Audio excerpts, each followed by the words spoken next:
다시 한번 할렐루야.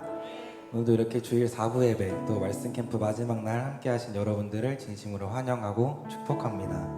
우리 다 함께 자리에서 일어나셔서 사도신경 하심으로 우리의 신앙을 고백드리며 예배자의 자리로 나아가도록 하겠습니다.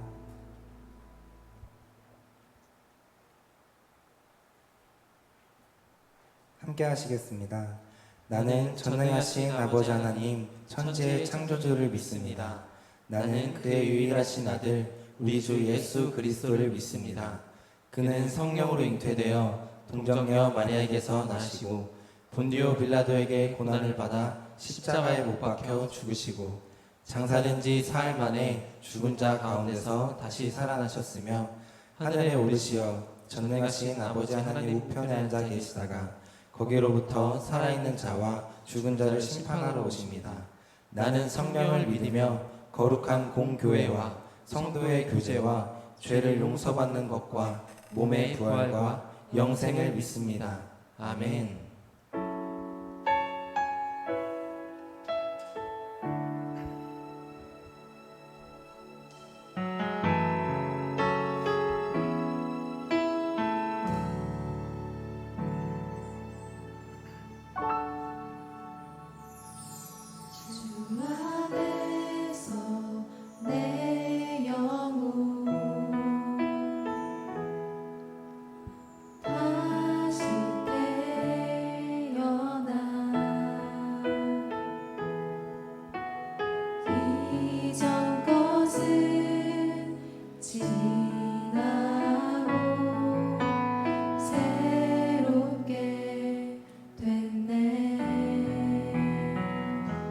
죄로 물든 내 모습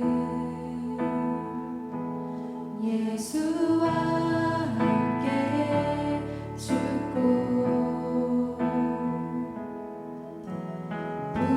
부활 생명 내 안에 새로운 삶이 열렸네.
너희가 나를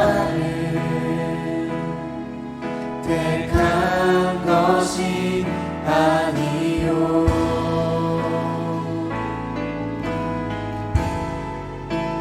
내가 너희를 택하여 세워나니 오직 내 안에 오직 내 속에 그리스도가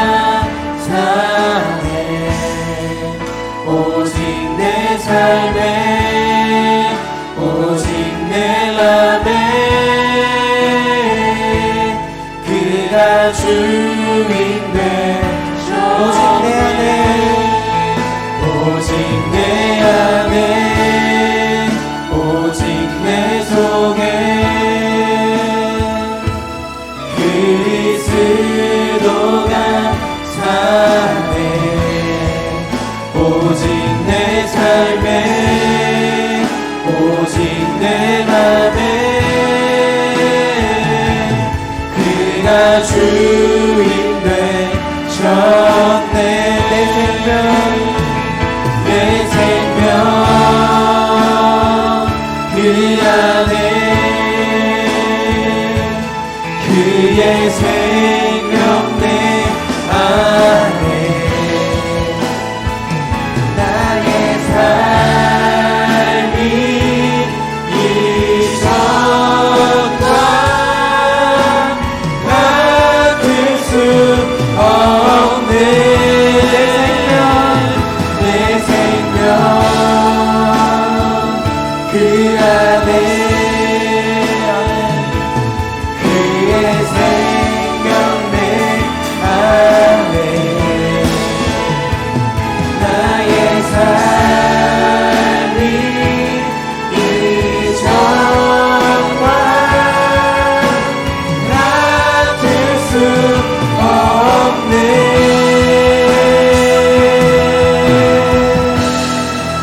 오직 내 안에 오직 내 속에 그리스도가 사네 오직 내 삶에 오직 내 맘에 그가 주인 되셨네 오직 내 안에 오직 내 속에 그리스도가 사네 오직 내 삶에 오직 내 맘에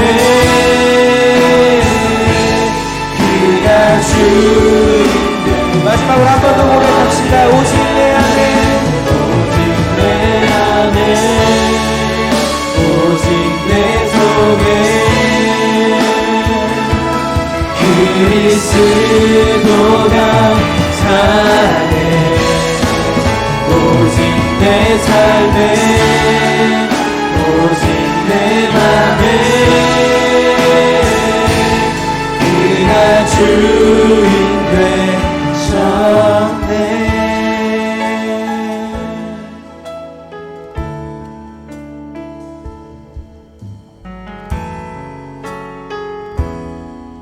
우리 주님께 영광의 박수 올려드립시다.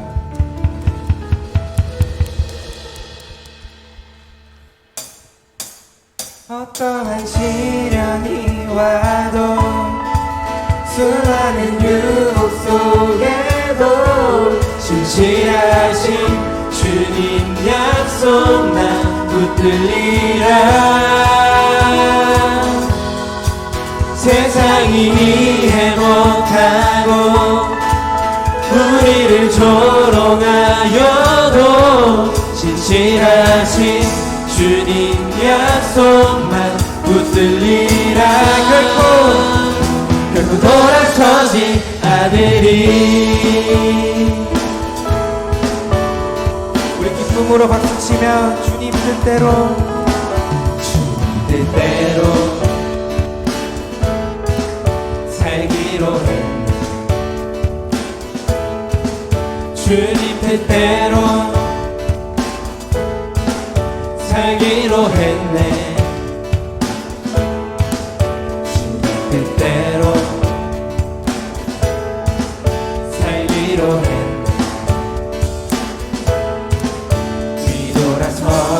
뒤돌아서지 처음부터 다시 한번 고백합시다. 주님 뜻대로 주님 뜻대로 살기로 했네 주님 뜻대로 주님 뜻대로 살기로 했네 아멘. 주님 뜻대로 살기로 했네 뒤돌아서지 않겠네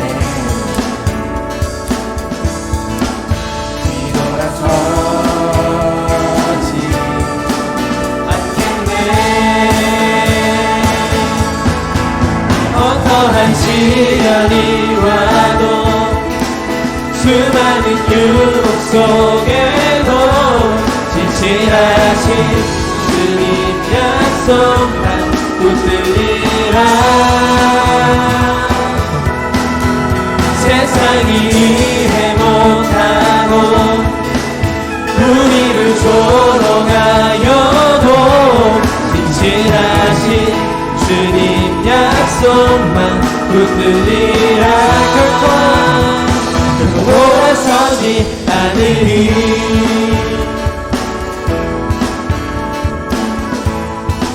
이 세상 사람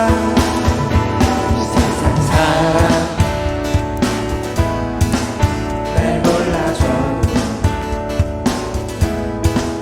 이 세상 사람 날 몰라줘도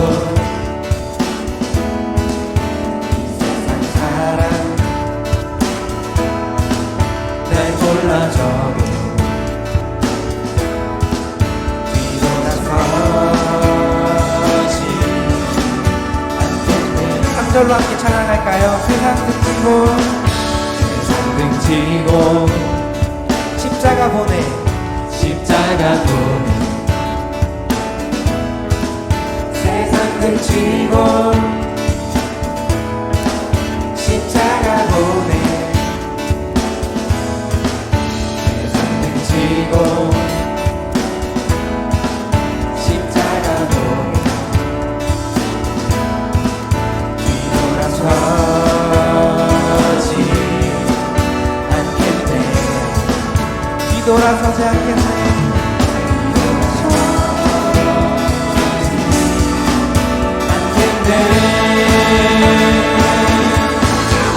어떠한 시련이 와도 수많은 유혹 속에도 진실하신 주님 약속만 붙들리라.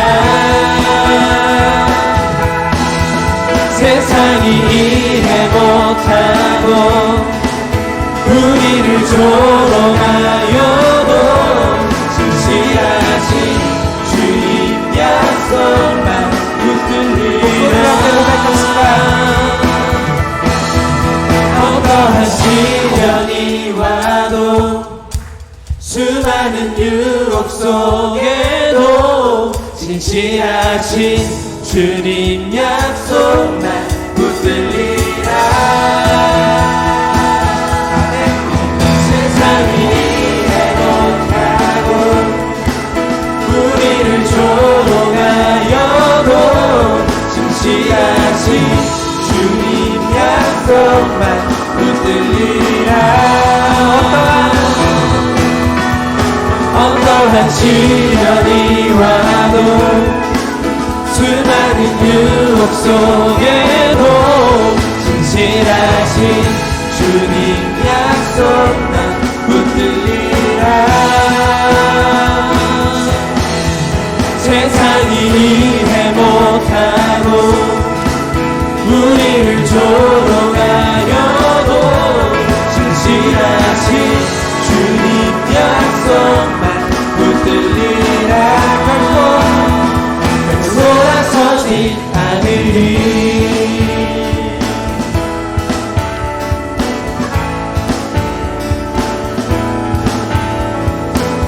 예수는 내 삶의 모든 원한 영원히 주만 따르리.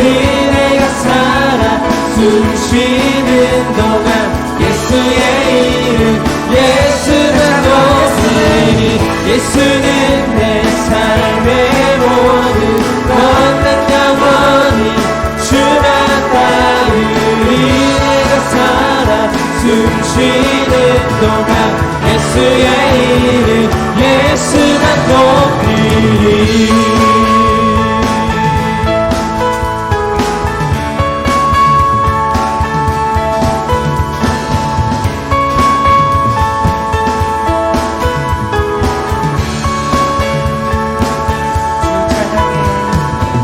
주 찬양해 내 모든 것으로 온 마음 다해 주 행하신 일 감사드리세.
다스리시네 영원토록 내 모든 삶을 주께 드리리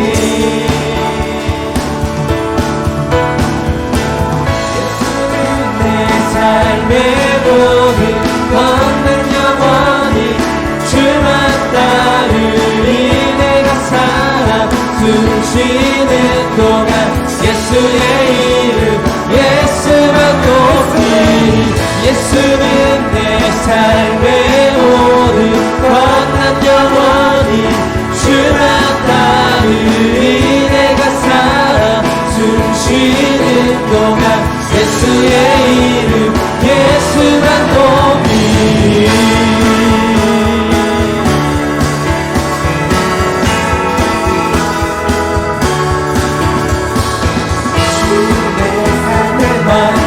만족시키시니 내게 부족함 전혀 없네 세상의 어떤 부디 영화도 예수와 비길 수 없네 예수와 비길 수 없네 예수는 내 삶의 모든 건강 영원히 주만 따르리 내가 살아 숨쉬는 동안 예수의 이름 마지막으로 예수를 높이리 삶의 모든 건강 영원히 주만 따르리 내가 살아 숨쉬는 동안 예수의 이름 예수를 높이리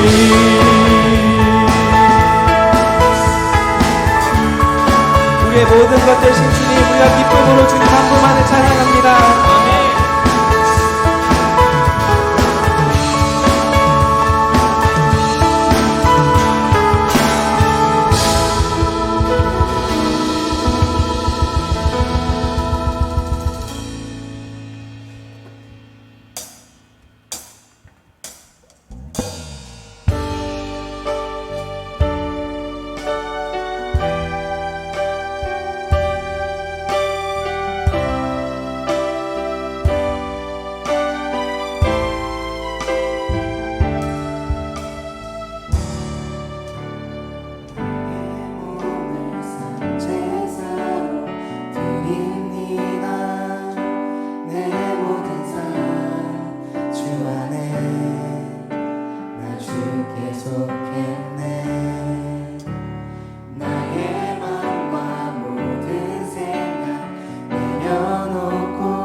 주께 속했네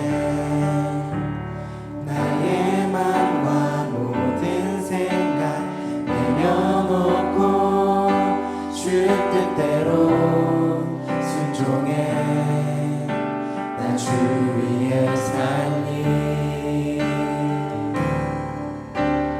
이제 내가 사는 것 아니요 내 안에 그리스도 사는 것이라 주의 나라 내 삶 속에 이루어지는 믿음으로 살아가리 나 주만 따르리 나의 몸을 산제사로 드립니다 내 모든 삶 주 안에 나 주께 속했네 나의 맘과 모든 생각 내려놓고 주 뜻대로 순종해 나 주 위에 살리 이제 내가 이제 내가 사는 것 아니요 내 안에 그리스도 사는 것이라 주의 나라 내 삶 속에 이루어지네 믿음으로 살아가리 나 주만 따르리 이제 내가 사는 것 아니요 내 안에 그리스도 사는 것이라 주의 나라 내 삶 속에 이루어지네 믿음으로 살아가리 나 주만 따르리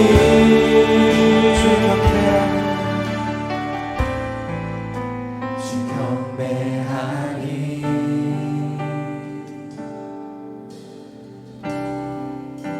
내 삶을 다해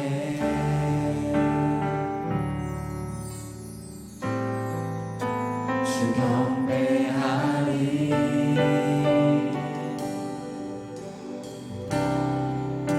내 생명 다해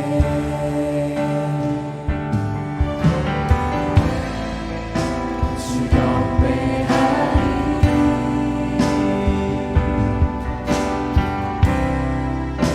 내 생명 다해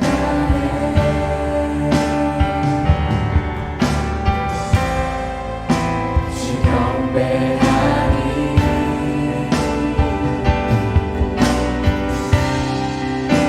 내 생명 다해 주 경배하리 주 경배하리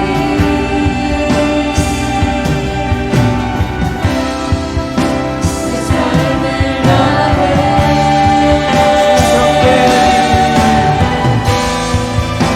주 경배하리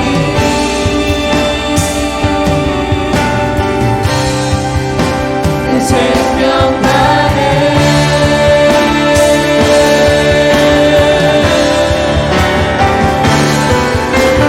이제 내가 사는 것 아니요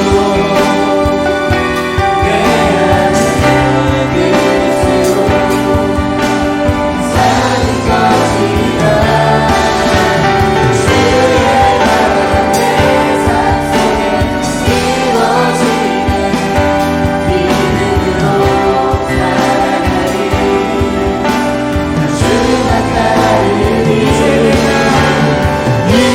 내가 사는 것 아니요 내 안에 그리스도 사는 것이라 주의 나라 내 삶 속에 이루어지네 믿음으로 살아가리 나 주만 따르리 주님만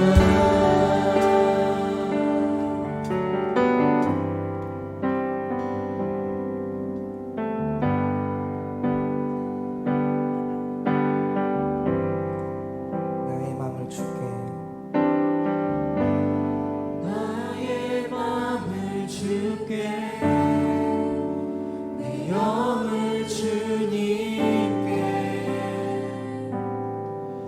나 주 위에 살리 살아있는 동안 어느 순간에도 나 주만 따르리 나의 마음을 주께 내 영을 주님께 나 주 위에 살리 살아있는 동안 어느 순간에도 나 주만 따르리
내 영을 주님께 온전히 맡기며 오직 주님만 위해 살아가길 원합니다. 우리 이 시간 잠시 기도하기 원하는 것은 내 안에 있는 모든 세상적인 것, 주님을 가리는 그 모든 것들을 주님 앞에 내려놓기 원한다고. 나의 모든 것이 죽고 내 안에 살아계신 예수 그리스도를 바라보며 주님 뜻대로만 살아가길 원한다고 기도하시고, 말씀 전해주신 선교사님 위에 함께 하셔서 성령의 기름 넉넉히 부어주시고, 선교사님 입에서 나오는 모든 주님의 말씀들이 우리 마음 가득히 채우고 삶 속으로 나아갈 수 있도록 예수의 사람으로 주님께 영광 돌리는 젊은 비전 공동체가 되게 해달라고, 예배를 위하여 또 선교사님을 위하여 우리 함께 기도하며 나아가겠습니다. 기도합시다.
사랑이 충만하신 하나님 아버지, 한 주간 동안도 사랑으로 저희를 어루만져 주시고 이 자리로 불러주심을 감사합니다.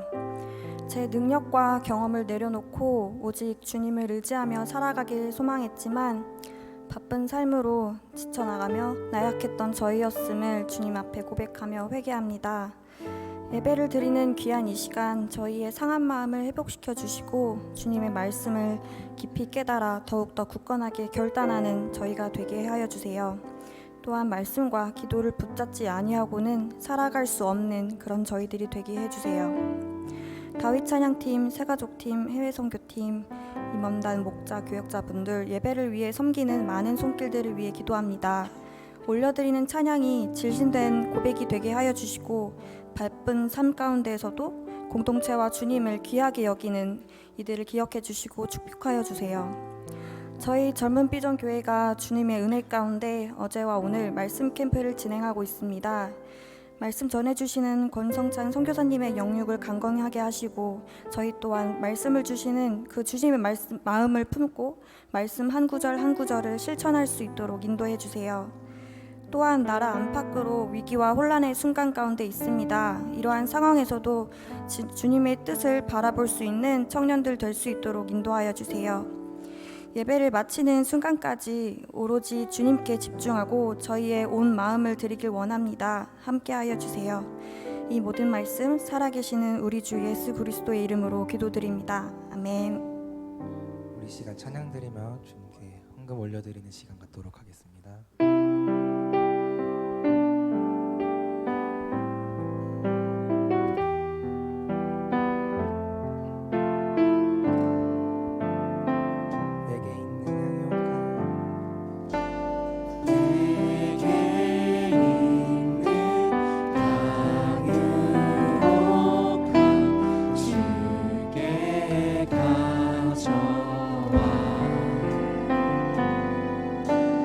그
하나님 아버지 은혜를 감사합니다.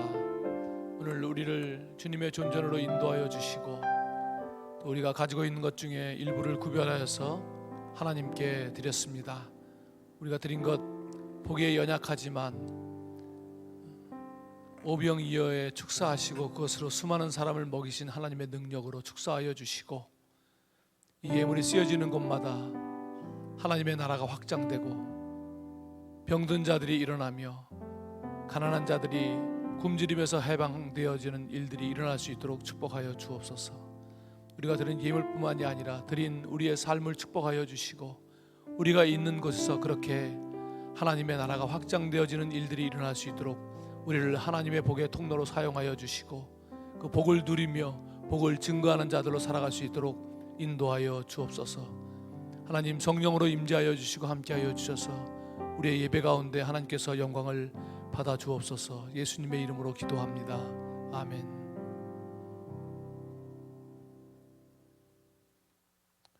어떻게 여기서 하면 되겠죠?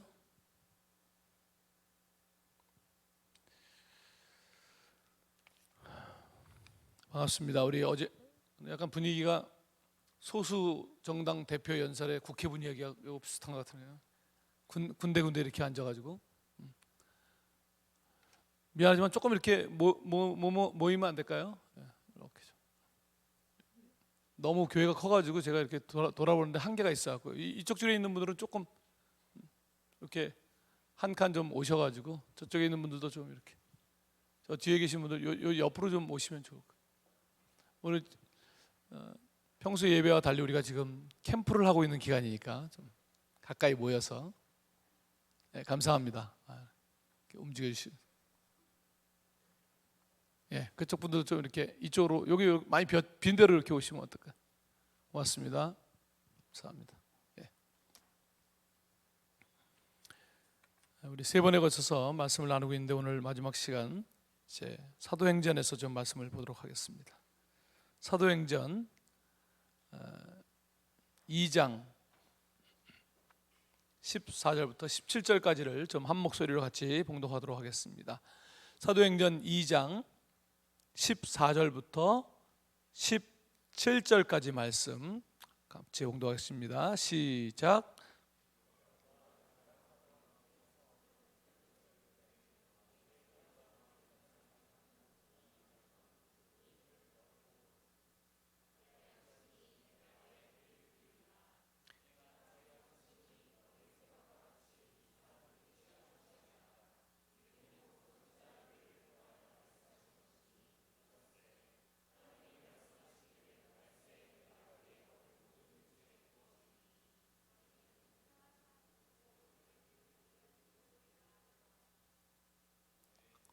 뭔가 좀 건너뛰고 넘어간 것 같은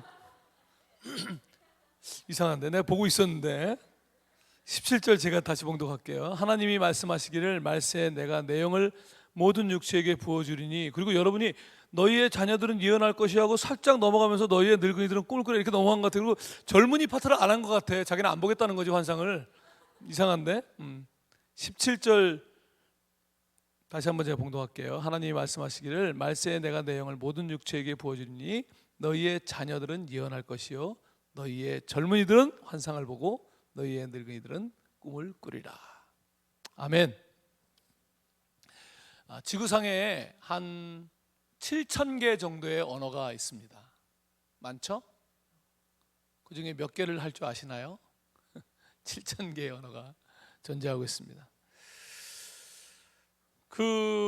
저는 언어를 몇 개 말하고 그러지는 못하는데 어쨌든 저는 이제 성경 번역 선교사이기 때문에 그 말은 있지만 글자가 없는 그런 종족 속에 들어가서 그 사람들과 손짓 발짓을 하든지 하여튼 이렇게 하면서 그 사람들이 말하는 것들을 기록을 해서 비교해가지고 분석해서 이게 무슨 뜻이구나 이런 거를 하도록 하는 훈련을 받을 성경 번역 선교사가 받는 훈련입니다. 언어학 훈련을 받는 거죠. 그래서 소리를 정확하게 기호로 기록하고 그리고 비교를 해가면서 이거는 가방이란 뜻인가 보다, 이건 먹는다는 뜻인가 보다, 이런 것들을 발견하는 그런 훈련을 받았습니다. 그래서 이제 제가 아프가니스탄에 가서 문자로 기록이 되어 본 적이 없는 언어인 파샤이라고 하는 종족에 제가 들어가서 사역을 했었습니다.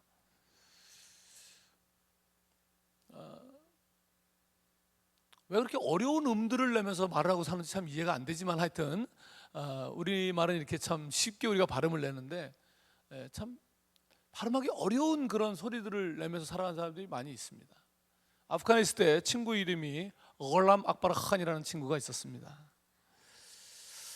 이 친구 이름 안에 저희가 쓰지 않는 음이 3개나 있습니다. 얼람 할 때 으라고 하는 긁는 소리가 우리한테는 없는 소리죠. 그다음에 악바르 할 때 제가 이미 어저께 소개했는데 악이라는 소리, 이라는 게 칼로 찔릴 때 나는 하는 그런 소리. 그래서 악바르가 아니라 악바르 이렇게.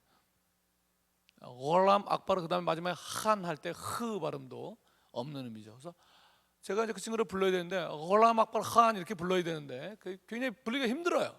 그렇잖아요?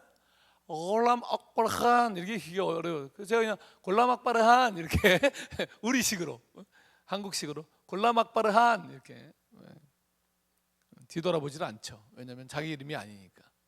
물론 그 친구들도 저희 나라 발음이 어려운가 봐요. 제 이름이 권성찬인데 권떡단 이렇게 부르. 제 이름이 권떡단은 아니잖아요, 그렇죠? 발음이 참 많은 나라들이 다릅니다. 소리만 다른 것이 아니라 문화도 굉장히 다르기 때문에 다른 문화를 이렇게 이해한다는 것이 쉽지 않죠. 아프가니스탄은 조금 이렇게 남녀 차별이 아주 심한 그런 나라입니다.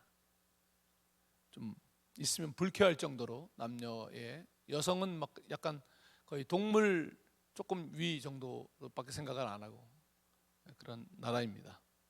저같이 여성을 굉장히 존중하는 사람으로서는 굉장히 살기 힘든 그런 나라이죠. 여성들이 남성에게 등을 보이는 것은 굉장히 실례입니다. 마치 우리가 사극을 보면 신하들이 왕 앞에서 물러날 때 등을 네, 안녕히 계세요 이러고 뒤돌아가지 않고 이렇게 뒤로 이렇게 등을 보이지 않고 물러나지 않습니까? 약간 그런 개념인 것 같아요. 그래서 남성들에게는 절대 등을 보이지 않는 그런 문화입니다. 등을 보이게 되는 경우가 있죠. 차를 먼저 타게 된다든지 등을 부득이하게 보이는 경우에는 반드시 여성들이 인사를 합니다. 남성에게 등을 보이기 전에 먼저 인사를 합니다. 비아다르 보박시 포시템 타라페 슈마슛 이렇게 얘기하는데 그 말은 직역을 하면 형제님 죄송합니다. 나 저를 용서해 주십시오. 보박시는 저를 용서하십시오. 형제님 용서하십시오. 포시템 저의 등이 타라페 슈마 당신을 향하여 슈마슛 향하게 되었습니다. 등을 보여 죄송합니다. 그런 뜻이죠. 자매님들 한번 자기 뒤를 한번 돌아보시죠. 그러면 혹시 남성이 뒤에 앉아 있을지 모르겠습니다. 자매님, 하얀 옷 입은 자매님, 자기 바로 뒤에 남자가 있어요. 지금 등을 보고 있다고요. 자, 자기 뒤에 바로 뒤에 남자가 있는 자매님들은 잠깐 뒤를 돌아보셔갖고 인사를 한번 하시면 좋을 것 같아요. 형제님 죄송해요. 본의 아니게 등을 보이게 되었습니다. 했습니까? 남성은 안 해도 돼요. 이상하죠. 우리 문화에서는 그런 만약에 부산 사람이라 그러면 가시나 와 이래 썼노 뭐 잘못 먹었나 와 그러는데 뭐 이러면서 그럴지 모르죠. 그 말을 들은 남자는 또 이게 남성 여성이 차별이 있으면서도 동시에 또 남녀의 그런 인사가 굉장히 발달된 나라예요. 그래서 그렇게 형제님 죄송합니다. 등을 보여 죄송합니다. 그러면 남성들이 반드시 또 거기에 답을 해야 돼요. 형제님, 우리 찬양 인도하던 형제님 이제 그 앞에 있는 자매에게 답을 하셔야 됩니다. 뭐라고 답을 해야 되냐면 이렇게 얘기를 해야 됩니다. 화렘, 그걸 포스터 빼시 나더라 이렇게 얘기되는데 우리말로 자매님 좀 어려울 거예요. 이게 우리가 안 쓰는 말이기 때문에 이게 무슨 뜻인가 어려울 텐데 이런 뜻입니다. 자매님, 장미꽃에 무슨 앞뒤가 있습니까? 좀 힘들죠? 네, 힘들지만 아까 인사를 안 들은 남자들은 괜찮은데 한 사람만 보고 있어요. 우리 찬양 인도했던 형제님 그 앞에 있는 자매님에게 저와 눈을 좀 마주치시죠. 형제님 그대 바로 앞에 있는 자매한테 자매님 장미꽃에 무슨 앞뒤가 있습니까?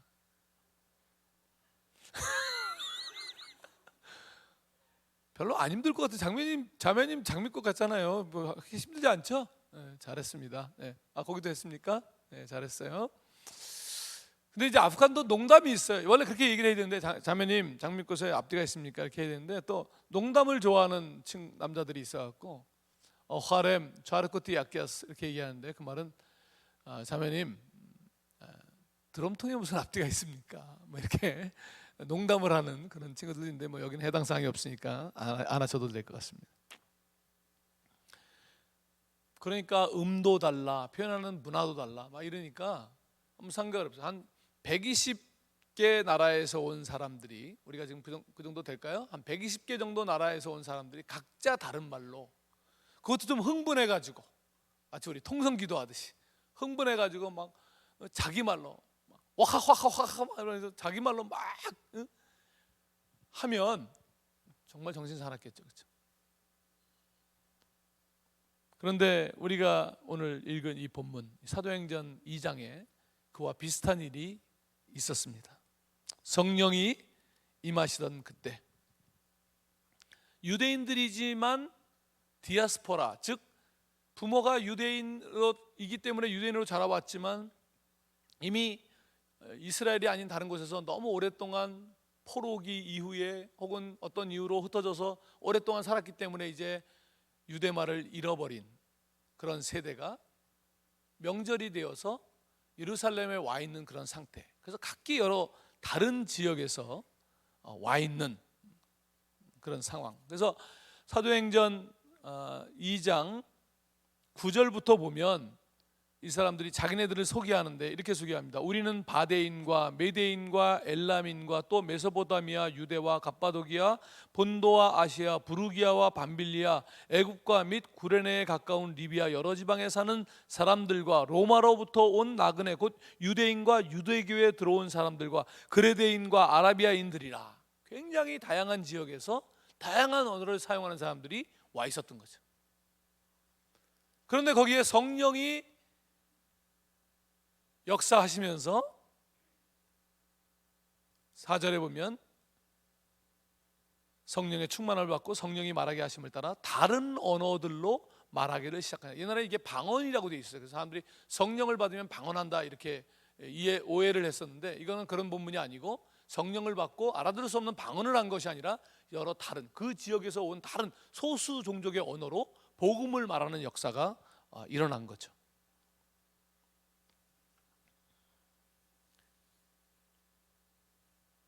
우리가 국제회의를 갔는데 갑자기 어떤 외국 사람이 국제회의 연설을 하는데 여기 수많은 나라에서 온 사람들이 앉아 있는데 연설을 하는데 갑자기 나가 말이여 광지에서 왔는디?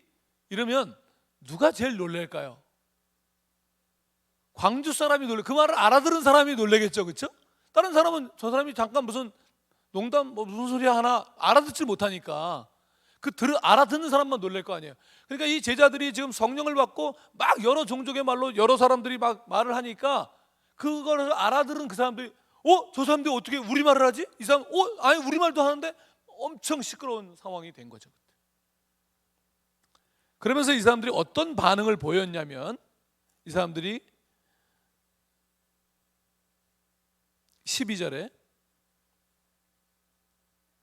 11절부터 보면 아까 그러면서 우리가 다 우리의 각 언어로 하나님의 큰 일을 말함을 듣는도다 하고 또 다 놀라며 당황이 되지 않겠습니까? 그러면서 서로 이르되 이 어찌된 일이냐 또 어떤 일은 조롱하여 이르되 그들이 새술에 취하였다 하더라. 이 사람들 어저께 먹은 술이 아직 안 깨가지고 아침에 해장술을 먹고 왔나 봐, 취했나 봐, 이렇게 이제 반응을 보인 것이죠. 그때 베드로가 일어나서 말한 것이 오늘 우리가 함께 읽지 않고 저는 안 읽었으니까 여러분이 읽은 본문 말씀입니다. 여러분이 뭐라고 읽었냐면 이렇게 베드로가 열한 사도와 함께 서서 소리를 높여 이르되 유대인들과 예루살렘에 사는 모든 사람들아 이 일을 너희로 알게 할 것이니 내 말에 귀를 기울이라. 그러면서 이 지금 일어난 상황을 해석하는 거예요. 뭐라고 해석했냐면 때가 제 3시니 오전 9시니 유대 시간 6시간 차이가 있기 때문에 때가 제 오전 9시니 너희 생각과 같이 이 사람들이 취한 것이 아니고, 이 사람들이 지금 아침부터 술 먹고 나온 게 아니고, 이는 곧 선지자 요엘, 구약에 보면 요엘 선지자가 쓴 요엘서가 있는데 그 요엘을 통하여 말씀하신 것이니, 거기에 뭐라고 되어 있냐면 하나님이 말씀하시기를 말세에 내가 내 영을 모든 육체에게 부어주리니 너희의 자녀들은 예언할 것이요 너희의 젊은이들은 환상을 보고 너희의 늙은이들은 꿈을 꾸리라. 한마디로 모든 육체가 다 비전을 보게 될 것이다. 여러분이 젊은 비전 교회입니까? 여기에 근거한 젊은이들이 비전을 보게 된다. 여기서 눈에 딱 들어오는 단어가 말세라는 단어입니다. 베드로가 지금 말세에 그런 일이 일어날 거라고 예언이 되어 있었는데 지금 그게 이루어지는 거다. 그 말은 지금 이 2000년 전에 일어난 이 상황을 베드로가 뭐라고 해석을 하는 거냐면 말세에 이런 일이 일어난다 그러는데 지금 그게 일어난 거다. 다시 말하면 지금이 말세다 이렇게 얘기하는 거죠. 좀 우리가 이해하는 말세랑 좀 다르죠. 우리는 언제를 말세라고 생각합니까? 말세라는 단어를 집어넣어서 짧은 글을 짓는다면 어떻게 여러분이 지을 수 있을 것 같아요? 말세. 뭐가 했더니 말세다. 뭐 이렇게 밥 먹지 말세 이런 거 말고 헐 그런 거 말고 어떨 때 여러분이 말세를 쓸 수 있겠습니까? 이럴 때 쓸 수 있지 않을까요? 아침에 초등학생들이 학교를 가다 말고 집단으로 모여서 양담배를 폈다. 말세다. 우리 그럴 때 말세를 쓰잖아요, 그렇죠? 뭔가 이렇게 좋지 않은 그런 상황에서. 한번 여러분 젊은 사람들이니까 논리적으로 생각해 보십시오. 초등학교 1학년 학생들이 초등학교 입학하자마자 학교 가다 말고 모여서 담배를 폈어. 그것도 양담배를 폈어. 말세죠, 진짜. 초등학교 1학년 학생들이 담배를 피고 말세. 그게 정말 말세라면 우리 기독교인들의 사명이 뭐가 될까요? 피켓을 들고 초등학교 앞에 가서 캠페인을 벌여야 되겠죠. 어떤 캠페인을 벌여야 될까요? 초등학교 학생들, 담배는 몸에 좋은 것입니다. 담배를 핍시다.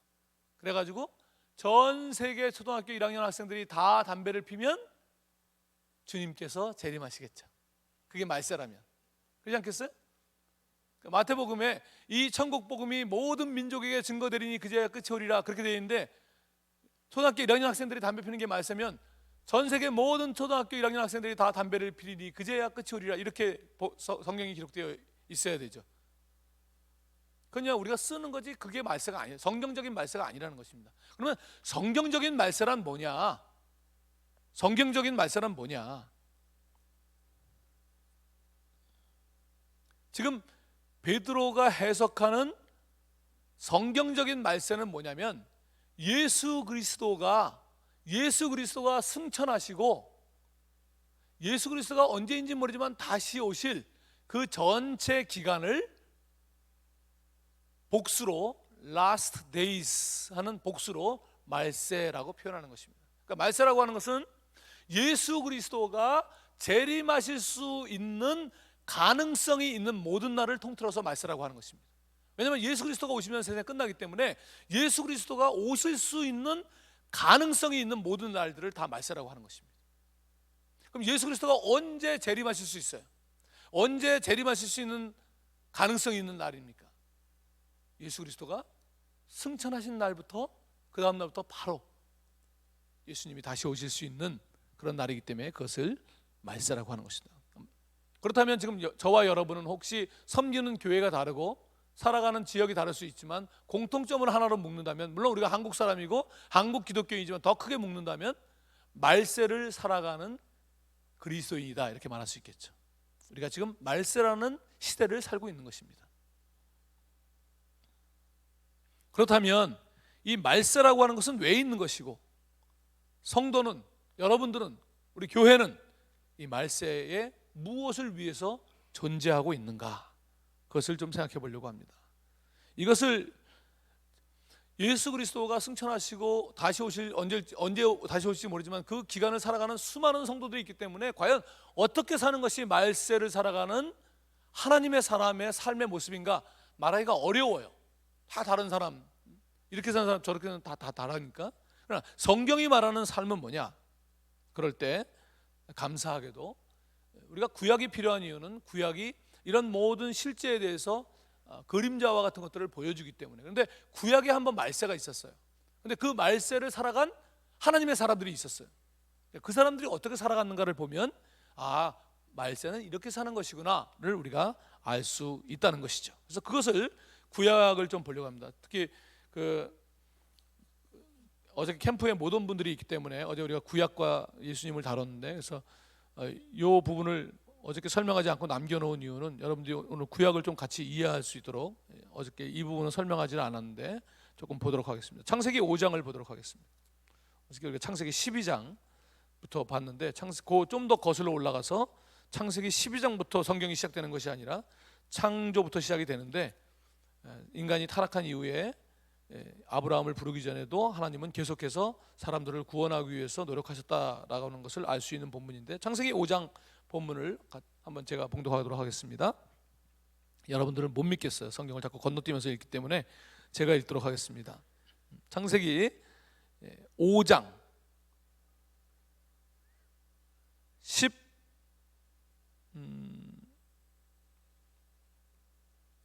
저도 헷갈리네 이제. 21절, 창세기 5장 21절에 보면 우리가 잘 알지는 않지만 하여튼 이름을 들어본 에녹이라는 사람이 나옵니다. 에녹은 65세에 무두셀라를 낳았고, 무두셀라를 낳은 후 300년을 하나님과 동행하며 자녀들을 낳았으며 그는 365세를 살았더라. 에녹이 하나님과 동행하더니 하나님이 그를 데려가심으로 세상에 있지 아니하였더라. 죽음을 보지 않고 하늘로 올라간 사람 중에 대표적인 사람 에녹. 그 다음에 나중에 엘리야, 병거 타고 하늘로 간 엘리야가 있죠. 근데 에녹이 이제 하나님과 300년을 동행한 사람입니다. 왜 우리가 에녹에 대해서 그렇게 묵상하기를 별로 좋아하지 않냐면 너무 기가 질리잖아요. 어떻게 300년을 하나님과 동행합니까? 우리가 하나님과 내년에는 동행해야지 라고 생각했다가 올해부터는 좀 성경 좀 일독하고 큐티도 해야지 그랬다가 한 달쯤 지나서 보면 너무 많은 날이 빠져 있기 때문에 구정 때 다시 시작해야지 좀 기다렸다가 이렇게 그런 게 보통인데, 300년을 하나님과 동행했다? 어쩌라고 우리 보고. 그래서 별로 신앙에 도움이 안 되는 인물이에요. 300년을 동행했다는 거예요. 근데 이제 성경을 볼 때는 그렇게 기가 죽지 말고 기가 좀 살 것이 뭐가 있나를 찾아야 되는데, 감사한 게 이분이 300년을 살았는데 300년을 동행했으면 이건 성경에서 지워야 되는데 365년을 살았다는 거예요. 이 사람이 뭐가 보이죠? 희망이? 65년 동안은 하나님과 동행하지 않았다는 거죠. 제가 좀 해석하는 걸로 하면 65년 동안 신나게 놀았다, 이렇게 해석이 됩니다. 제가 이거를 볼 때마다 내가 너무 선교사로 일찍 헌신했구나 이런 후회를 하는 본문 중에 하나인데, 65세까지 놀다가 올 걸 왜 나는 20대에 선교를 헌신했는가. 이 사람은 65세에 헌신하고도 죽음을 보지 않고 이렇게 하나님이 데려가셨는데 나는 뭐야 이게, 뭐 이런 생각. 거기서 이제 끝나면 안 되고 65세에 무슨 일이 있었길래 갑자기 에녹이 하나님과 동행하는 삶으로 전환이 되었을까 하는 것입니다. 그것이 우리의 질문입니다. 65세 이 사람에게 무슨 일이 있었을까?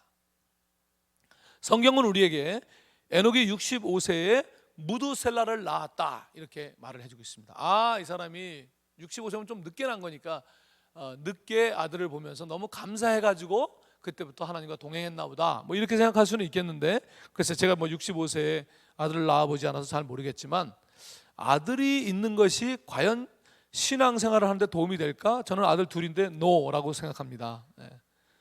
시험이 많을 뿐이지 신앙생활은 도움이 안 된다, 저는 이렇게 생각을 합니다. 그래서 아들을 낳기 때문에 그때부터 300년을 헌신했다는 아닌 것 같습니다. 아무리 귀한 아들 낳았어도 한 1, 2년을 헌신할지 모르지만 300년을 헌신하기는 그건 아니다, 저는 그렇게 생각을 합니다. 그럼 뭘까? 우리에게 또 힌트를 주는 성경 본문이 하나 있습니다. 유다서라고 하는 성경이 있습니다. 유다서는 여러분이 처음 들어봤죠? 유다서라는 성경? 그런 성경이 있습니다. 성경이 있으면 한번 책이 있으면 한번 찾아보십시오. 유다서는 찾기가 쉽지 않아요. 왜냐하면 이 한 장짜리이기 때문에 아직까지 한 번도 안 봐서 이렇게 앞에 거랑 붙어 있을 수가 있어요. 그래서 이렇게 휙 넘기면 그게 안 나옵니다. 잘 이렇게 넘기면 요한계시록 바로 앞에, 성경 끝에서 두 번째 책인데 요한계시록 바로 앞에 유다서라고 하는 한 장짜리 성경이 있습니다. 심지어 제 거는 거의 한 페이지. 거기에 14절에 보면, 1장 14절에 보면 이런 말씀이 있습니다. 아담의 7대 손 에녹이 등장합니다.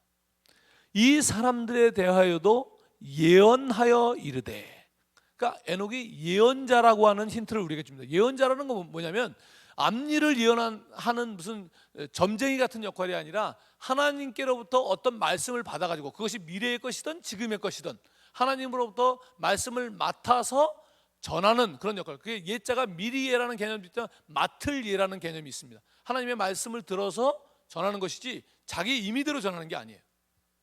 그래서 아담의 그 에녹이 예언하였다, 이 말은 에녹이 하나님을 만나서 어떤 말씀을 들었다는 것입니다. 근데 하나님께로부터 들은 말씀의 내용이 뭐냐면 여기 이렇게 되어 있습니다. 예언하여 이르되 보라, 주께서 그 수만의 거룩한 자와 함께 임하셨나니 이는 뭇사람을 심판하사 모든 경건하지 않은 자가 경건하지 않게 행한 모든 경건하지 않은 일과 또 경건하지 않은 죄인들이 주를 거슬러 한 모든 완악한 말로 말미암아 그들을 정죄하려 하심이라 하였느니라. 무슨 좀 어렵죠? 경건자가 너무, 문장을 이렇게 번역했는지 모르겠는데 하여튼 쉬운 말로 하면 어느 날 하나님께서 에녹아 나 좀 보자 만나신 거예요. 하나님께서 에녹아 내가 세상을 심판할 거다. 내가 세상을 쓸어버릴 거야. 왜 이런 일이 생겼냐면 아담과 하와에게서 난 가인과 아벨이라고 하는 두 아들이 있었는데 이제 제사 문제로 인해서 가인이 아벨을 죽이잖아요. 그렇죠? 그러면서 가인은 동편 노땅으로 가면서 가인의 일종의 후손들이 생겨나기 시작하고 아벨을 대신해서 태어난 셋이라고 하는 이름이 셋입니다. 셋이라고 하는 아이를 통해서 이쪽에 하나님의 자녀들 셋이 에노스를 낳고 그때부터 여호와의 이름을 불렀더라. 그래서 여호와를 경외하는 백성들이 생겨나고 세상이 좀 둘로 갈라지게 됩니다.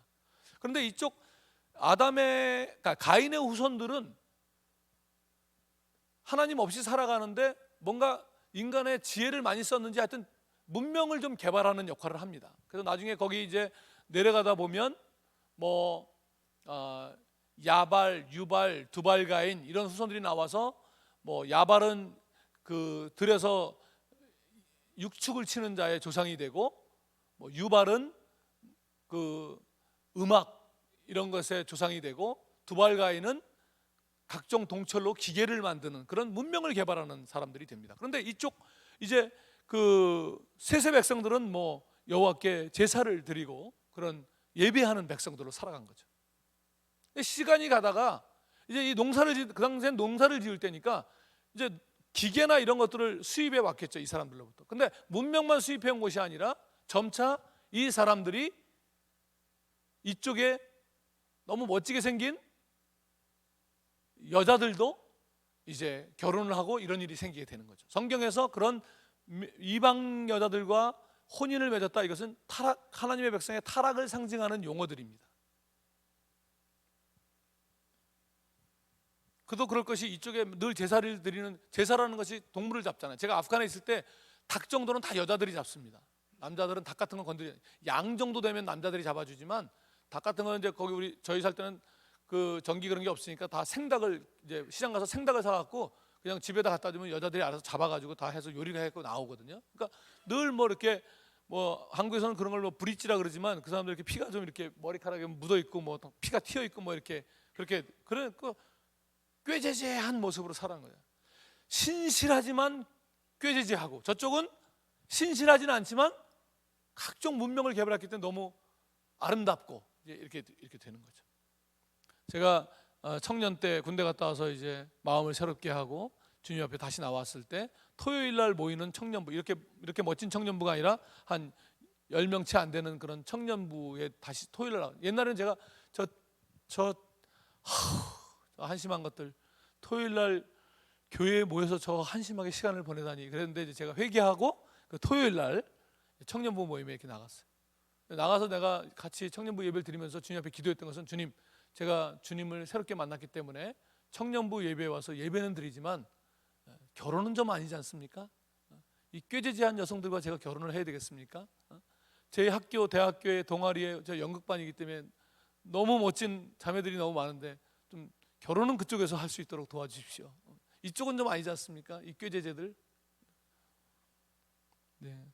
그때도 제가 절대로 안 한다 그랬는지 모르겠는데 하여튼 하나님께서 그 꾀죄죄 중에 한 사람하고 결혼을 하도록 해가지고 지금까지 살고 있습니다만, 어쨌든 이 사람들이 이 가인의 후손들을 보면서 그런 일이 생긴 거예요. 그래서 그 사람들이 하나님의 백성을 보고 예배하는 백성들을 변해야 되는데 하나님의 백성들이 그들을 쫓아가는 일이 생긴 거죠. 그래서 세상이 다 타락해버리는 일이 생긴 거예요. 성경은 뭐라고 표현하냐면 하나님이 세상에 사람 지으신 것을 후회하셨다. 하나님께서 에녹을 불러서 나에게 예배하던 백성들조차 다 세상으로 가버리고 다 타락해버렸구나. 내가 세상을 심판하겠다. 가서 전해라. 너희들 세상을 심판할 것이라고 전해라. 그 말씀을 에녹한테 해주신 거죠. 그런데 구약과 신약을 이렇게 정황을 보면 하나님이 그때 내가 세상을 심판하겠다라고 말하면서 기한을 정해주신 걸로 보입니다.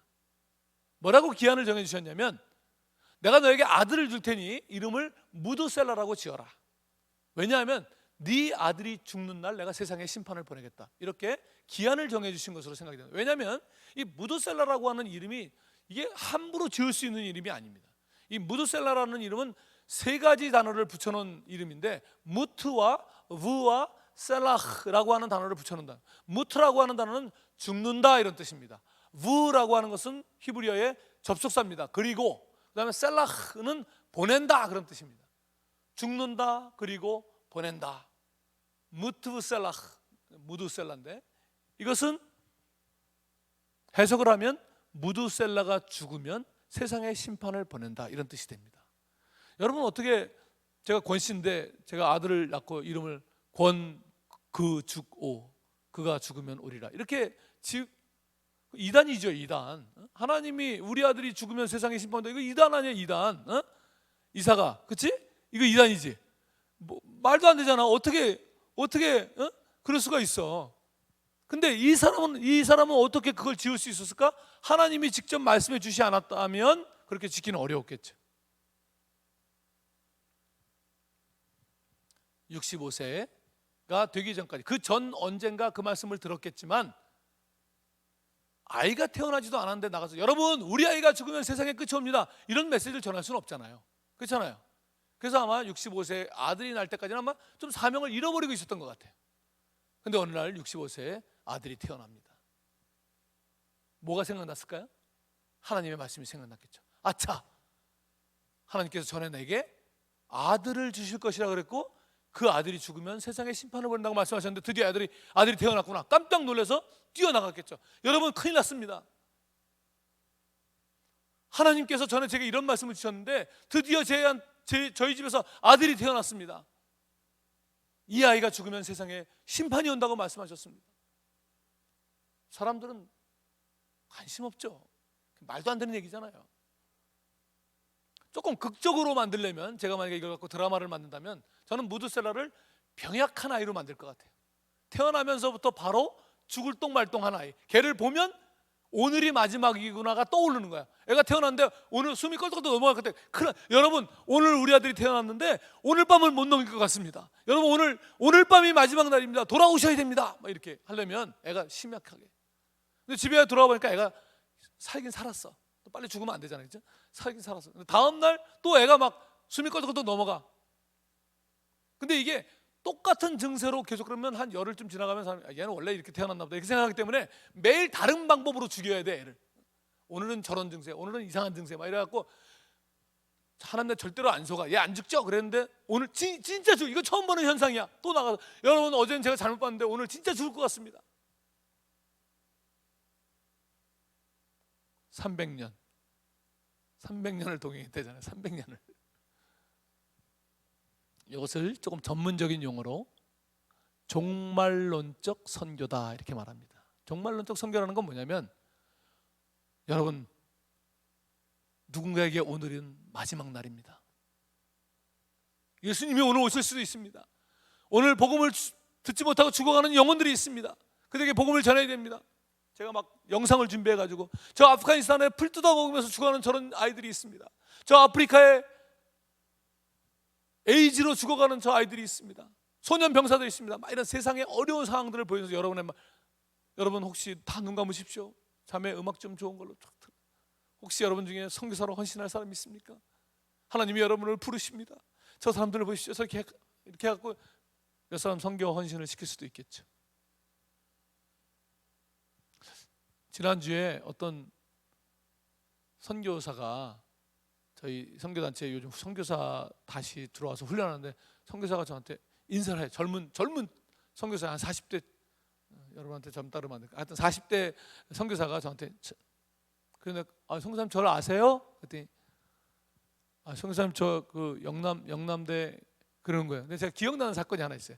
저는 이런 집회 가서 여러분 오늘 선교사로 이런 거를 안 하는 선교사입니다. 그렇게 막 자기가 알아서 헌신하는데 내가 막 일어나 눈 감고 막 이 음악 들고 그런 거 절대로 싫어하는데 제 인생에 제가 27년 선교사 생활 중에 딱 한 번 그걸 그렇게 한 적이 있었어요. 영남대 IVF 수련회 이렇게 일일 수련회 했었거든요. 일일 수련회인데 이제 저한테 말씀 부탁이 왔어요. 영남대 IVF인데 뭐 한 100 몇십 명이 모인다 그래요. 여러분하고 좀 비슷하네 오늘. 하여튼 그래가지고 이제 가려고 준비하고 있는데 거기에 101번째 선교사라는 별명을 가진 간사가 있었어요. 허현이라는 간사인데 그 간사는 남아공으로 그 단기 선교를 갔다 왔어 자기가. 그러면서 영남대 IVF의 선교 간사가 돼가지고 내가 100명의 선교사를 보내고 다시 101번째로 선교사로 나가야 되겠다 이렇게 하면서 이제 아이들을 선교 간사로 열심히 섬기면서 성격도 너무 좋고 아마 부모님이 이혼하신 것 같은데 아버지랑 남동생이랑 그렇게 살았는데 가서 저녁에 다 늦게 가서는 빨래 좀 어렵게 살았는데 빨래하고 아버님 밥 차려드리고 아주 너무 성실한 그런 친구였어요. 허연이라는 간사, 선교 간사인데 이 친구가 이제 101번째 선교사라는 별명을 가지고 있었어요. 그래서 그 영남대 IVF가 선교적으로 좀 부흥을 하고 있었어요. 근데 제가 이제 가기로 한 날 한 정확히는 모르겠는데 한 일주일 정도 전에 대구 지하철 참사가 일어났어요. 그때 허연 간사가 죽었어요.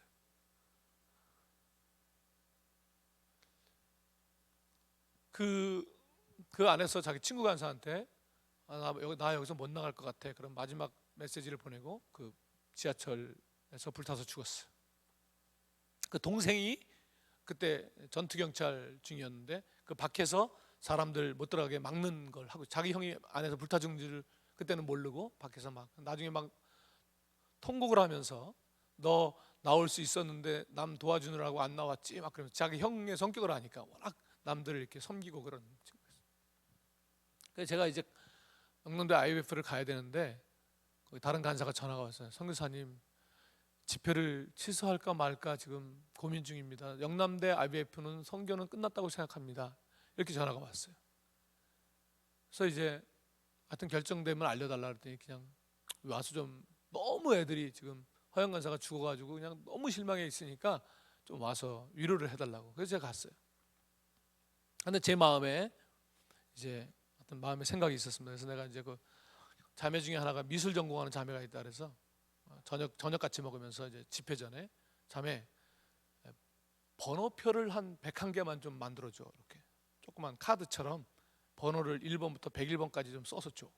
근데 그 자매가 미술하는 자매는 너무 나중에는 이 사람들이 이 번호표를 받으려고 헌신하나 할 정도로 번호표를 너무 이쁘게 잘 만들었어. 거기다 무슨 선교사 문구도 쓰고 뭐 이렇게 코팅까지 딱 해가지고. 그날 이제 집회를 하면서 제가 마지막에 허연 간사의 101번째 선교사라고 하는 비전이 허연이라고 하는 개인에게 준 비전이었겠느냐, 아니면 영남대 IVF라고 하는 이 공동체에게 준 선교 비전이었겠느냐.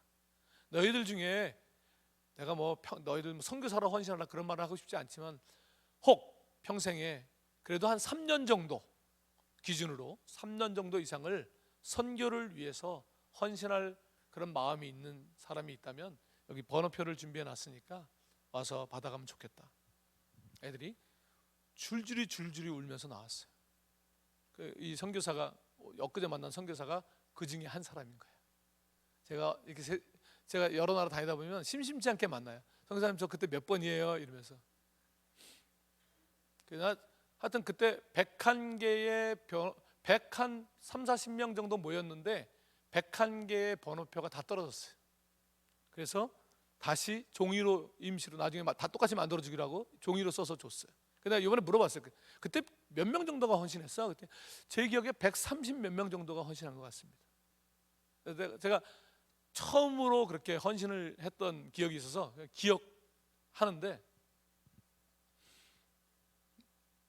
제가 그 종말론적 선교 얘기하다가 지금 막 그렇게 그거 외에는 제가 그렇게 사람의 마음을 자극해서 그러고 싶지는 않아요. 종말론적 선교라고 하는 것은 뭔가 이렇게 하나님께서 무드셀라를 막 죽이지도 않으면서 죽이는 척을 하면서 당황해가지고 오늘이 마지막인가 보다 이런 긴급함을 불러일으키게 만드는 것, 그것을 종말론적 선교라. 그것은 틀린 것은 아니지만 대단히 영적으로 어린 것입니다. 만약에 에녹이 아들이 죽을 것 같아서 그날도 뛰쳐나가서 복음을 전했다면, 하나님의 메시지를 전했다면, 복음을 전한 것은 감사한 일이지만 마치 요나가 니느웨에 가서 억지로 복음을 전한 것처럼 복음을 전한 사명을 감당했긴 했지만 하나님의 마음을 이해한 것은 아니고 그저 오늘이 마지막일까 봐 전한 것이죠. 저는 에녹이 300년을 그렇게 갔다고 생각하지는 않습니다. 그렇게 종말론적 선교로 세상의 상황으로 선교하는 것이 잠시 자극은 될 수 있지만 그렇게 해서 영원히 끌고 가기는 어렵습니다. 선교란 세상의 상황 때문에 하는 것이 아니라 하나님께서 온 우주를 회복하기를 원하시기 때문에 하는 것이죠. 우리의 모든 근거는 하나님께 달려 있는 것이지 세상의 상황, 세상이 살기 좋은 나라가 되면 선교는 없어지는 것이 아니라 하나님께서 영광을 받으시지 못하는 모든 지역에서는 하나님의 말씀이 선포돼야 되는 것이죠. 그래서 에녹이 어느 날 생각을 했을 것 같아요. 제 생각에는 왜 얘가 죽지도 않으면서 이렇게 맨날 죽을 것처럼 이러지? 그러다가 하나님을 만난 날을 기억했겠죠. 내가 다 쓸어버릴 거야, 죽여버릴 거야. 그러면 분노를 하셔야 되는데 그렇게 말씀하시던 하나님의 눈에 눈물이 고여 있었음을 기억하는 거죠. 마치 우리가 잘못한 아이를 앞에 두고 제가 많이 한, 우리 두 아들한테 많이 한, 너 또 거짓말해? 거짓말 아니야. 거짓말 뻔한데 너 오늘 똑바로 얘기 안 하면 너 하여튼 각오해라. 아빠가 딱 3실 동안 시간을 줄 테니까 빨리 얘기해. 그렇게 한 다음에 아이가 말할 틈도 없이 하나 둘 셋 한 다음에 막 패는 그런 아버지가 없잖아요. 그렇죠? 그게 목적이 아니니까. 하나야 너 3분의 1 벌써 없어졌어. 계속 협박을 하죠. 둘에서 셋으로 넘어가는 아버지 거의 없어요. 2 반 하고 막 거의 또 쪼개기 시작하고. 왜 그럽니까?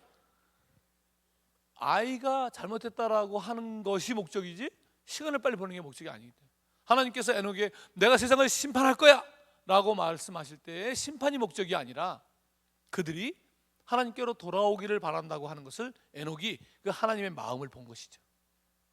아, 하나님 이제 에녹을 죽이는 척 하지 않으셔도 제가 나가서 복음 전합니다. 왜냐하면 만약에 에녹이 무드셀라가 건강해가지고 오늘은 뭐 말세가 아닌가 보다, 오늘은 좀 피곤한데 쉬자, 그러면 그 시대에 에녹밖에 없는데 복음이 하루를 쉬는 거예요. 상상이 됩니까? 복음이 하루 멈추는 거야. 복음이 하루를 멈춰 있어.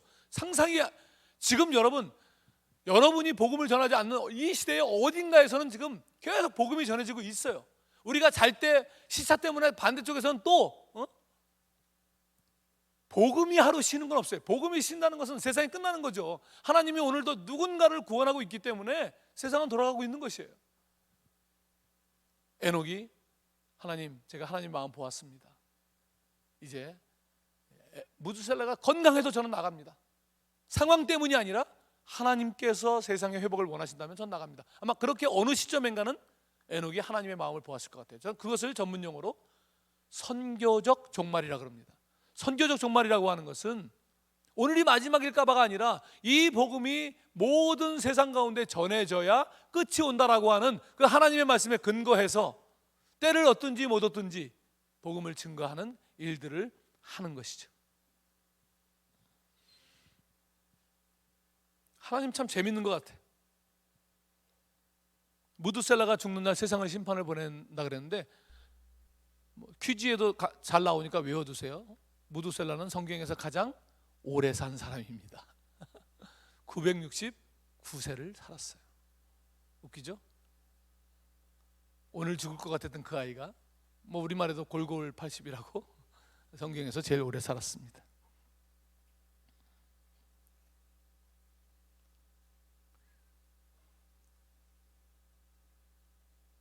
무드셀라가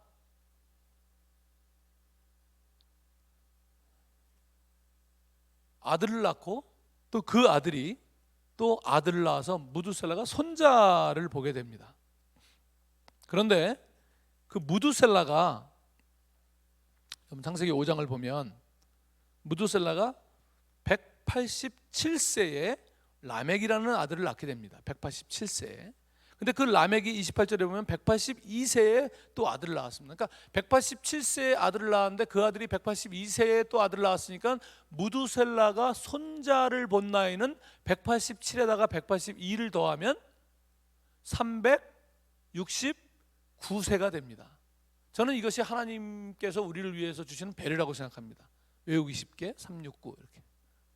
성경을 보다 보면 하나님의 이런 배려들이 얼마나 많은지 몰라요. 이건 아주 작은 배려입니다. 외우기 쉽게 369. 이 더 큰 배려는 어디 나오냐면 무드셀라가 969세에 죽었다는 데 있습니다. 뭔가 조금 느낌이 오지 않습니까?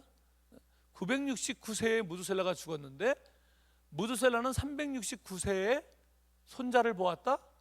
그러면 무드셀라가 죽을 때 손자의 나이가 얼마일까? 이거를 만약에 숫자가 좀 틀리면 얼마나 복잡하겠습니까? 그런데 969, 369를 딱 맞춰가지고 얼마나 우리한테 이런 배려를 우리의 산수 실력을 아시는 하나님께서. 그래서 969와 369를 빼면 뭐가 되죠? 그것도 계산이 안 될 수도 있지. 600이라고 하는 숫자가 딱 떨어지나. 하나님의 참 큰 배려입니다. 창세기 7장 11절에 이런 말씀이 나옵니다. 노아가 600세 되던 해 가로 열고 할아버지 무드셀라가 969세로 죽던 해 둘째 달 곧 그 달 11의 날이라. 그날에 큰 기쁨의 샘들이 터지며 하늘의 창문들이 열려 40주야를 비가 땅에 쏟아졌더라. 하나님의 말씀처럼 무드셀라가 죽던 바로 그 해에 세상에 심판이 오고 말았습니다. 이것은 구약의 그림자와 같은 말세입니다. 이것을 근거로 말세는 몇 년이다 말하는 사람들은 다 이단입니다. 왜냐하면 그 당대에 무드셀라가 언제 죽을 줄을 몰랐기 때문에. 구약의 말세라고 하는 것은 무드셀라가 죽으면 세상에 심판이 온다는 것은 무드셀라가 죽을 수 있는 가능성이 시작되는 모든 날들이 다 말세인 것처럼, 그래서 태어나는 날부터 말세가 시작되는 것처럼, 진짜 말세는 예수 그리스도가 재림하실 수 있는 가능성이 있는 모든 날들이 말세라면 그리스도가 승천하시고 다시 오실 때 전체 기간을 말세라고 하는 것입니다. 그 말세를 생각하기 전에, 그렇다고 한다면 무드셀라는 왜 969라고 하는 그 성경에서 가장 오래 산 사람이 되었을까? 생각해 보십시오. 하루하루를 연장시키고, 아니 오늘 제가 돌아올지 몰라. 어저께 에녹의 말을 듣고 고개를 까딱했어. 원래 까딱이는 버릇이 있는데, 원래 머리 이렇게 만지는 버릇이 있는데 에녹이 말할 때 걔가 머리를 만졌어. 돌아올지 몰라. 그렇게 하루하루를 기다리던 하나님의 사랑이 무드셀라를 성경에서 가장 오래 산 사람을 만든 거죠. 무드셀라의 나이 속에는 우리를 심판하기를 원치 아니하시고 끝까지 기다리시는 그런 하나님의 사랑이 담겨 있는 것입니다. 그런데 사람들은 돌아오지 않았습니다. 그리고 세상은 타락해 버렸습니다. 그래서 우리가 살펴본 대로 하나님은 아브라함을 불렀고 이스라엘을 만드셨고 그렇게 달려오셨지만 이스라엘 백성들은 또 독점적인 수혜자로 자기들을 인식하면서 또 오류를 범했습니다. 결국 그것들은 다 그림자와 같은 것들입니다. 결국 그 계시민족이 스스로 하나님의 역할을 감당하지는 못했지만 계시민족 속에 숨겨놓은 많은 그리스도에 대한 예언대로 결국 예수 그리스도가 오셨고, 그분은 제자 공동체를 만드셨고, 제자 공동체가 준비가 되자 그분은 십자가에 죽으시고 부활하시고 승천하심으로써 말세가 시작되었습니다. 그래서 오순절날 드디어 이 교회 공동체 가운데 보혜사 성령이 오심으로 우리가 지금 살고 있는 말세 시대가 온 것이죠. 그렇다면 이 말세를 살고 있는 저와 여러분은 어떻게 살아가야 되겠습니까? 그것을 보여준 사람들이 에녹과 무두셀라와 노아와 같은 사람들이죠. 하나님의 마음을, 하나님의 목적을 이해하고 내가 있는 곳에서 그 하나님의 복음을 구현해내는, 말로 전도하는 것을 포함하지만 그 정도는 충분하지 않고 내 삶으로 복음을 구현해내는 그런 사람들을 필요로 하는 것입니다.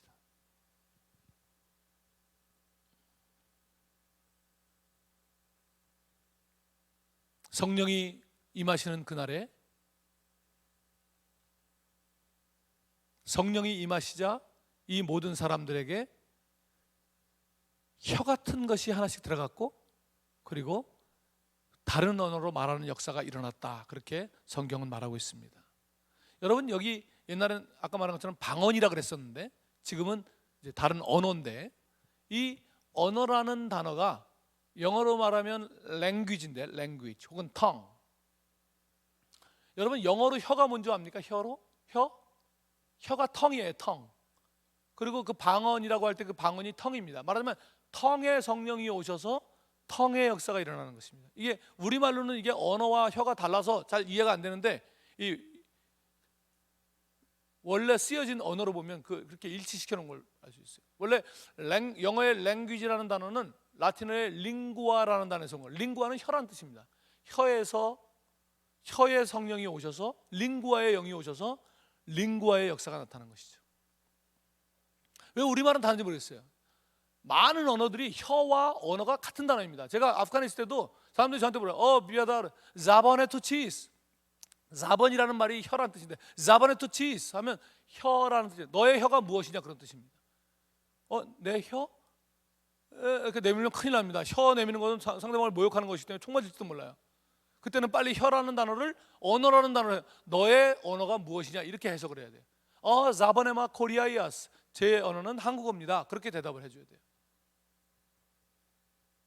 이 성경에 쓰여진 헬라어로 혀는 글로사라고 하는 단어인데, 글로사의 성령이 오셨고 다른 언어로 말하기를 시작해요. 그것이 글로사입니다. 글로사의 성령이 오셔서 글로사의 역사가 나타나는 것이에요. 여러분,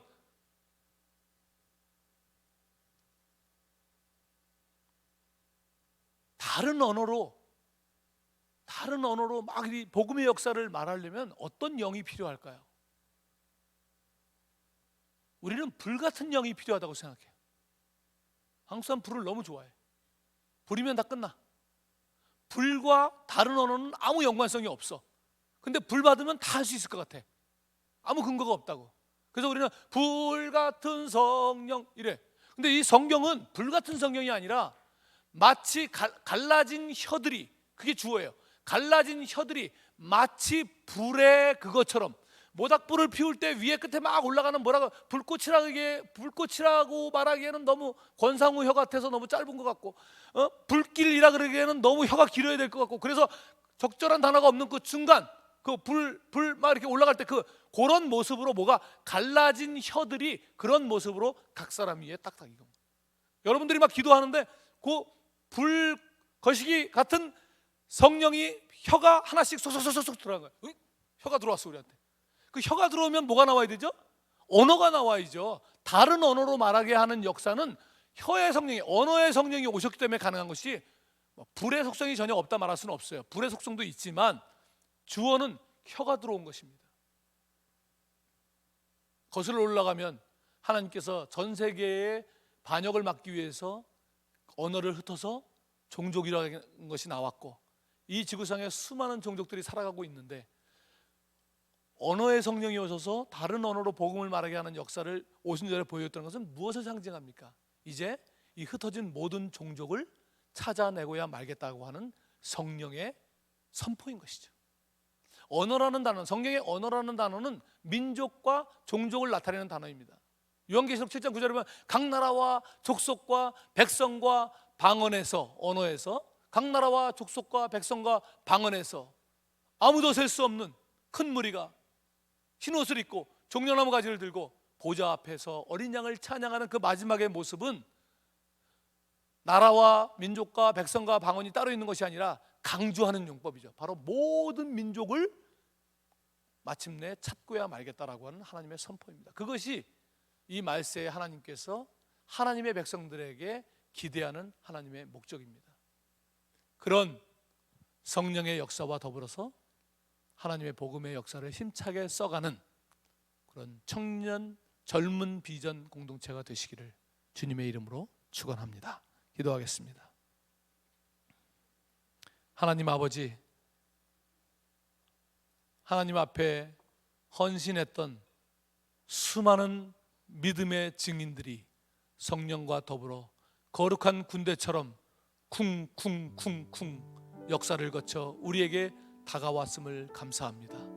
우리가 복음을 모르던 어두움 속에 살아가던 민족에게 그 성령의 군대가 쿵쿵쿵쿵 다가오고 많은 사람들이 이 한반도 땅에서 그리스도를 믿고 헌신하며 삶을 바쳐왔던 것을 감사합니다.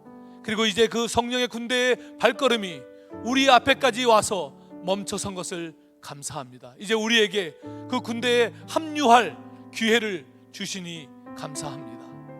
하나님, 저희들의 인생이 어떤 직업과 어떤 자리를 우리에게 주시든지 상관없이 성령의 거룩한 군대의 군사가 되어서 이 행진을 함께 해 나갈 수 있도록 인도하여 주시옵소서. 그래야 마침내 열방의 모든 민족이 하나님을 알고 하나님을 감격해하며 하나님을 찬양하는 그날에 우리가 함께 서서 하나님을 영광스럽게 부르는 그 기쁜 날을 맞이할 수 있도록 축복하여 주옵소서. 예수님의 이름으로 기도합니다. 아멘.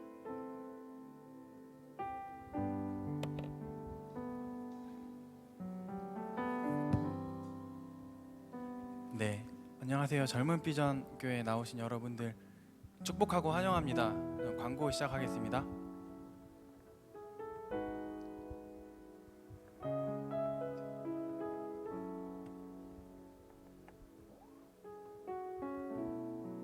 영상 먼저 보시죠.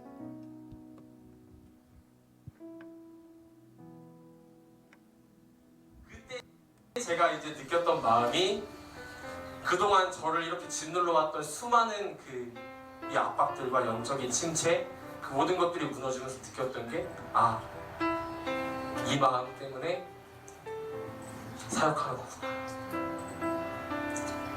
그리고 또 한 번 이번에 말씀을 준비하면서 사도 바울의 마음, 너희의 믿음의 섬김과 쟁을 위해 나 자신을 다 버려서 전제로 드릴지라도 내가 그것을 보게 된다면 나는 기뻐할 것이다. 너희도 함께 기뻐해라. 사랑하는 기쁨의 교회 청년 성도 여러분, 이러한 마음으로 우리가 서로를 섬기게 됐으면 좋겠습니다. 무엇을 보며 그리스도인으로 살아가시겠습니까? 이 어그러지고 거스르는 세대 가운데 여러분 무엇을 붙들고 사시겠습니까?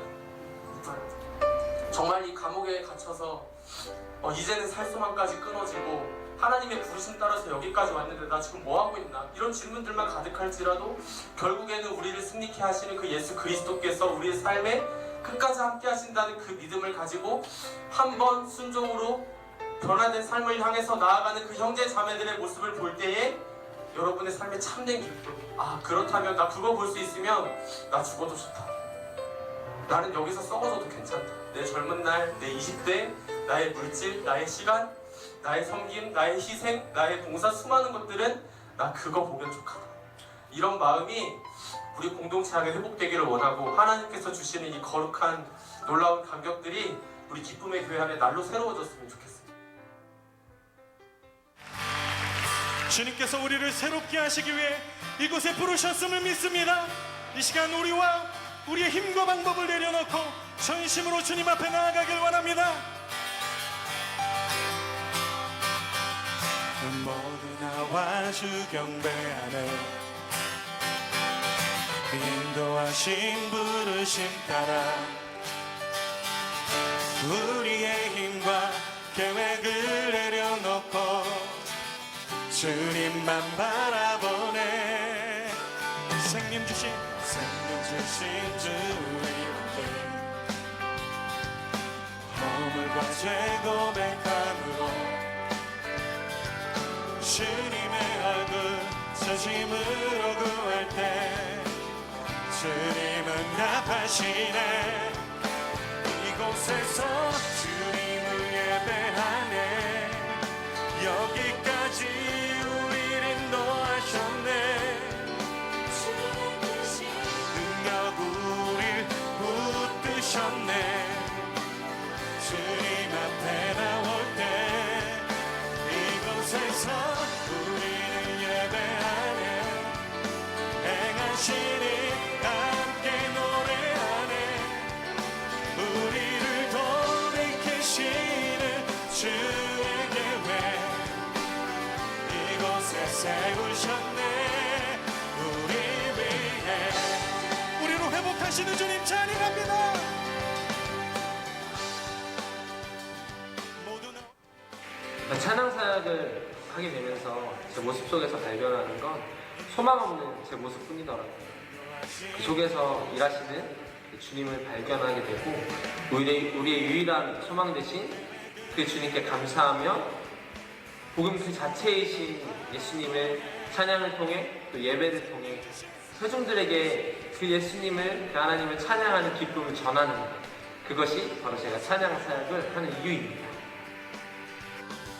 주님의 얼굴 진심으로 구할 때 사역은 나의 성장을 위한 자리이며 앞서 영상에서 보셨듯이 공동체의 성장을 위한 자리입니다. 이 젊은 비전 교회 안에 그 복음의 씨앗을 심기 원하시는 분들은 주저 말고 우리 함께 해요. 감사합니다. 우리 붙드셨네. 주님 앞에 나올